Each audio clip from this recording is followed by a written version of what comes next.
Here's the first pro with this 2022 Mazda CX-9. It's going to be the overall smoothness and the ride quality that this vehicle has. This is such a smooth riding vehicle, even with the 20-inch wheels, but this vehicle can ride even smoother with the 18-inch wheels that you get in the lower trim levels. And in my opinion, getting the Touring model with the Touring Premium package, that's definitely the way to go. You get the 18-inch wheels and you get a few other niceties like this 12-speaker Bose audio system, which I'll talk about next.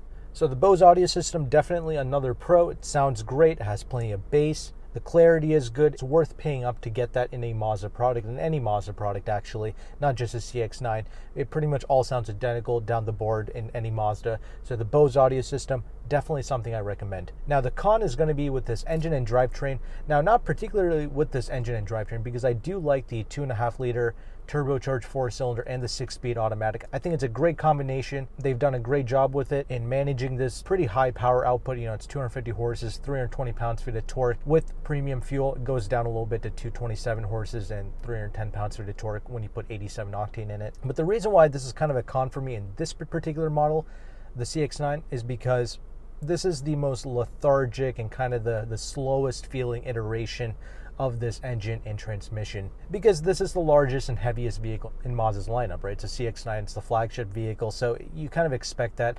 Obviously in the CX-5, the CX-30, and like the Mazda 3 Turbo, this engine feels way quicker. You expect that out of this vehicle due to its size and weight. This weighs 4,405 pounds. It's the heaviest vehicle where this engine resides in, so it's not a fault of the engine and the transmission per se, but the transmission, that reacts extremely well even in this vehicle. Once you put it into the manual mode and the sport mode and you get on these paddles, man, this thing downshifts so crisply. I think they've improved that for 2022. I don't remember it reacting this well in the previous model years of the CX-9, but it is such a joy to use these paddle shifters. It's not necessary. You can just put in the regular drive mode. You're better off just cruising in it. That's why, even though this engine feels a little bit slower in the CX-9, I don't really care, because I'm not really driving this car that hard. I'm just chilling in it and just doing the speed limit. That's where this vehicle is at its happiest.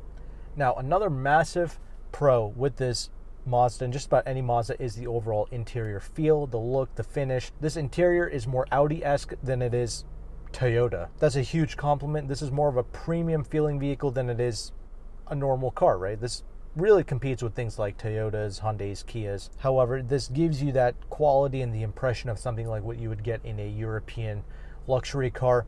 So it's really impressive what they've been able to bake in here for the price tag, because the leather work and everything. I mean, yeah, I admit this is the signature model with the quilted seats and everything, but even a base model CX-9 carries over like this design aesthetic, the leather wrapped steering wheel, the leather shifter, and even the regular cloth seats that the CX-9 offers is so comfortable, feels so premium.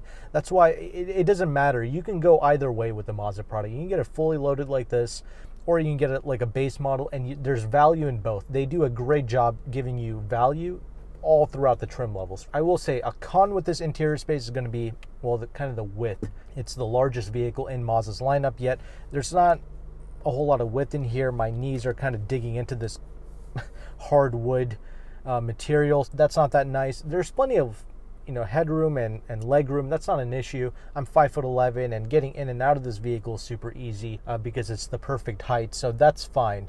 However, the width, I think that's going to bother some people, so that's something to keep in mind regarding the interior space. Now, the same thing goes for the second row seats. I mean, the legroom and the headroom is fantastic, and we do have captain's chairs back there in this particular model, but again, I recommend getting that Touring with the Touring Premium package and getting the bench seats as opposed to these captain's chairs, because I just feel like it makes this vehicle a little bit more practical, since the third row seats, that's a con.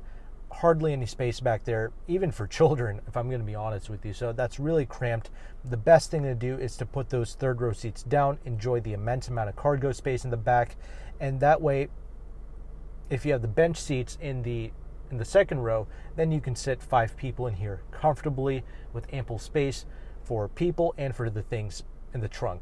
A con for some people might be the lack of a panoramic sunroof in the CX-9. You have a regular sunroof, but not a panoramic one. Actually, the Mazda CX-50, the 2023 model year, that's actually the first Mazda ever to come with a panoramic sunroof. So something to keep in mind. You're not going to be getting that in the CX-9.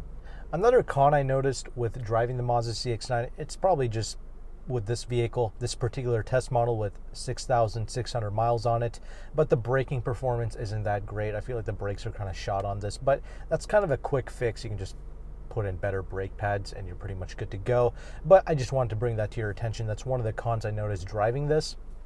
But probably one of the biggest pros that not too many people talk about with this product, with most Mazda products, is the safety of it. Almost every Mazda is a IIHS top safety pick. Even with the updated side crash testing that IIHS has recently implemented, this vehicle still has good marks down the board, which is the highest that you can possibly qualify for. The overall visibility of it is fantastic. It's very easy to drive, non-fatiguing, so you can be completely confident in putting a family in here. That's one of the best things about Mazda, is their safety, and I really appreciate that. Also, every safety feature is standard across the board, even blind spot monitoring, rear cross traffic alert, a backup camera, all that stuff is standard. Now, if you want to get the 360 camera, you have to step up to the Grand Touring, which is not necessary. The regular backup camera is more than enough. So overall conclusions, it's definitely a vehicle I still recommend. I really like driving the Mazda CX-9. Sure, the engine feels a little bit more lethargic, but it's not bad. I mean, it's still effortless. It's a turbocharged unit. You have all that torque and thrust down low, so it's still perfect for daily driving. It doesn't bother me. If you bought this vehicle, I don't think you'll be disappointed at all. I do like the Telluride a little bit more, but in current market circumstances, the Telluride goes for crazy money right now. I mean, some dealers are charging 75 grand for a Telluride. When you can get this for around 40 grand, you know, the touring model with the touring premium package, I think that's fantastic. But you can also get a base model version of this car, and that's still going to be amazing as well. Mazda does a great job implementing so many features that you actually need in the base model. And also another thing to note, the all-wheel drive is standard across the board for every CX-9. So again, that's more value being added to the base model CX-9. So take advantage of it. I don't think you'll be disappointed. So if you want to see my full review on this vehicle, check out the end screen here, and I'll see you there.